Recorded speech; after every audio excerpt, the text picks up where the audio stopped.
Invader from Space, Xenolord. It's the new raid boss that we got in Feybreak. It has quite good stats, not the best stats that you would expect from such a difficult encounter, but decent stats. You will boost them with a Dark Pal, unlike Jetragon that can't be boosted. It has a lot of exclusive skills. There's 5 exclusive skills, 4 are Dragon and 1 is Dark, so quite a lot to go through. You can't equip all of them at once. I did a test of all the exclusive skills later in the video to compare them. In general, it's quite a good pal. Like, it's got good stats, good exclusive skill. The partner skill is like a mounted bonus, which is not great. Jetragon was a bit better as a mount, I felt like. It's got a decent attack stat, not great attack, but it has a lot of bulk, a lot of health and defense. So with the exclusive skills dealing a lot of damage, it actually manages to output a lot of damage over fight while not dropping too much health, making Vampiric quite good against tower bosses and stuff like that, as it will deal quite a lot of damage resisted and has a high health pool to heal up. Overall, there's quite a few builds you can do on Xenolord. Mixing Invader if you're planning on only using the Dragon skills. Only using Dragon is a bit like you're missing out on Airblade, Holy Burst, stuff like that. So it's fun to go a pure damage build with Invader, Demon God, Musclehead, and Serenity. But you might want to add something else instead of Invader. You could go Vampiric. I don't recommend it for Raid Pal, but I do recommend it for Party Pal. You heal quite a lot during fights like this. The Ice skill blocks it, weak to ice as well, making it a bit difficult to use in hard mode fights and some raids. Like, it does counter phase 1 of Libro, but it's weak to phase 2. Most of the tower bosses use double Blizzard Spike and stuff like that, so it's a bit of a struggle against ice. Okay, so these are the exclusive skills. This is Satellite Bit. It summons those shards, and then when it uses its next skill, the shards shoot out. Not a huge amount of damage. The worst exclusive skill. Next one is Cosmic Meteor. It's good because it repositions a bit. You can dodge some attacks with that. It's quite nice when it manages to dodge against raid bosses and stuff. It deals a lot of damage as well. Then the Omega Laser, also a huge amount of damage. I feel it's even better against the raid bosses that are so big. They guaranteed to get hit by everything. In the DPS test here, I was trying against Lily. Keep in mind that these DPS numbers are with stab, but without Invader. So it's not super effective either. When you're fighting a Dark Pal, you probably want to go Blast Cannon or Beam Slicer, depending on which one. And then you add Cosmic Meteor and Omega Laser. So this was just a fun little fight against Bellanor. I had a lot of footage for this showcase, so I decided to not put everything in here, so it would be in like 1 hour. I tried to use the Party Pal versus all the raid bosses and the raid army that I ended up reading. So since Xenolord can't be captured, you can't use Yakumo, and you can't breed for it, so getting Demon God was a struggle. It took me 3,500 eggs to get Demon God. So once I did have those 3,500, I ended up with a lot of 4-star Xenolords. So I had an army ready to go. So I tried This is Libro Ultra with only the Party Pal. It went quite well. Successful kill using Beam Slicer with Blast Cannon, since Beam Slicer actually hits her. It took around 7 minutes to down the boss. So I cut these fights up a little bit, so it's just not 7 minutes. It did deal weak damage in phase 2. Didn't matter a whole lot. It also managed to solo the regular Libro. This is not the Ultra version, this was just me not fighting alongside it. Then I used my 15 pal army against Libra Ultra. Very successful. They almost didn't take damage at all. Slows down a little bit in phase 2 when they start resisting all her, or she starts resisting all the dragon attacks. They deal about half damage in phase 2 compared to phase 1, but they still manage to down her quite easily. Then I went on to Rio Ultra, and they also managed to win that fight. So this is, again, 15 Xenolords, no player damage. I added Holy Burst, and then it's the Omega Laser and Cosmic Meteor, I think. So they did weak damage in phase 1 and regular damage in phase 2. Still managed to win the fight with just 15 of them. But the DPS output and the tankiness is great on this PAL when you start mixing in the good skills with it. So here, Xenolord using Holy Burst again. It's another case for not using Invader. I feel like if you're fighting something else, going Invader and stacking damage is a lot of damage, especially when you're super effective. But if you're using it like this, you probably want to go for even Impatient is better.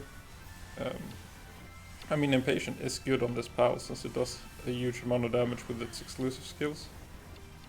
It has a bit lower attack, so it's decent with Impatient. Then I went on to fight the hard mode towers. So here I'm trying out, I actually got the legendary laser Gatling gun. And this is with Vampiric. So I recommend you use Vampiric against tower bosses. It's a lot of healing. If you let the PAL like kill the boss on its own, it heals more than its entire health pool, because the bosses just have that much health. But since you will be fighting alongside it most of the time, unless you, like me, just like watching the PALs down a boss, a lot of the damage will be from player damage. So it won't really have that much healing, but it's still a lot of sustain, and Vampiric also lets you focus on just shooting the boss and not withdrawing. You don't need to withdraw dodge. And for Xenolord, withdraw dodging was a bit of a struggle, I realized, because if you withdraw dodge just as he's using an attack, there's so long cooldown, the exclusive skills, that you lose out on a lot of damage. So if you just let it tank sometimes. So I think there, on the first, I wasn't looking at the PAL, but I think I heard the sound that he was just about to use Cosmic Meteor, I think. Which probably would have been worth not withdraw dodging. It's gonna take like a full minute or something before he uses Cosmic Meteor again, just because I cancelled it.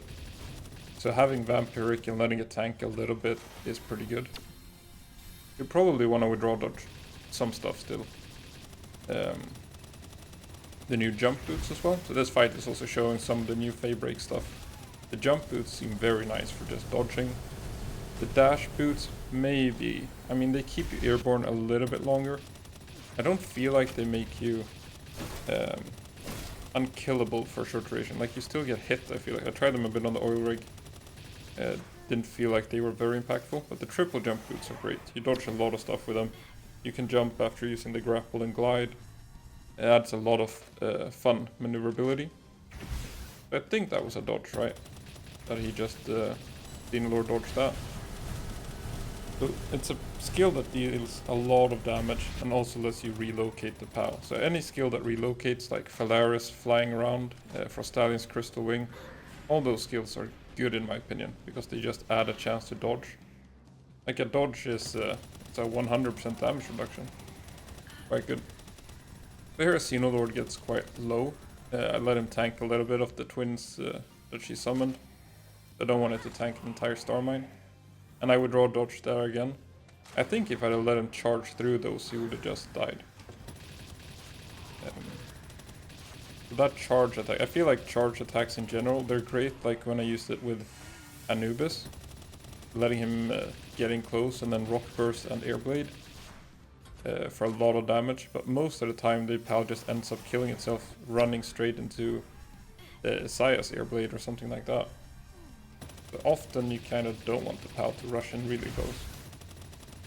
Now she's spinning around.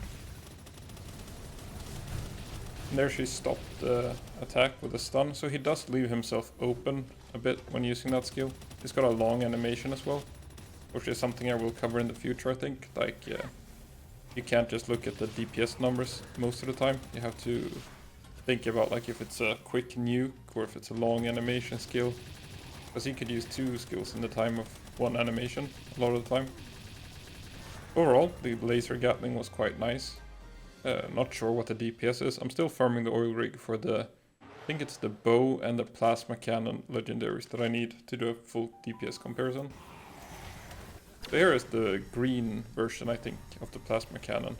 I just wanted to try it out. So this is hard mode Victor. I think it's the same set of active skills on Xenolord, nothing changed there. And against Victor it should be a little bit easier. Xenolord should resist this strongest skills, the Dark Divine Disasters. Hopefully, I mean, he does use some ice skills, Victor, and electric skills. The problem can be if Xenolord gets stunned during one of his long attack animations, he won't get the heal out. But something like that, like Apocalypse, Divine Disaster, they shouldn't deal too much damage to Xenolord, since he has the resistance for it.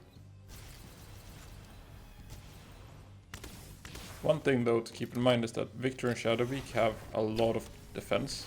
You deal more damage to Sai and Selyne, they're more like glass cannons. And Victor and Shadowbeak, I think Shadowbeak has like the highest defense stat in the game. Might be Palladius. There's a low defense, so you heal a little bit less per hit as well. So I feel like Victor is more of a tank and Saya is more of a glass cannon when you're fighting them.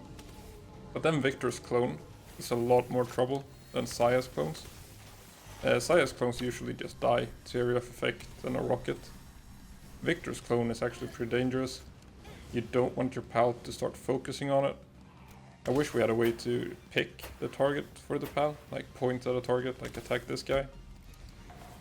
Just to prevent it from targeting a random. Like now we can't throw the pal out anymore. You can't just throw the pal next to the real Victor. I've tried grappling in close as well, but it didn't work. You kind of want to stay far away. The double jump boots coming in handy again. But overall the pal feels very strong as a party pal. Pretty good as a base attacker as well.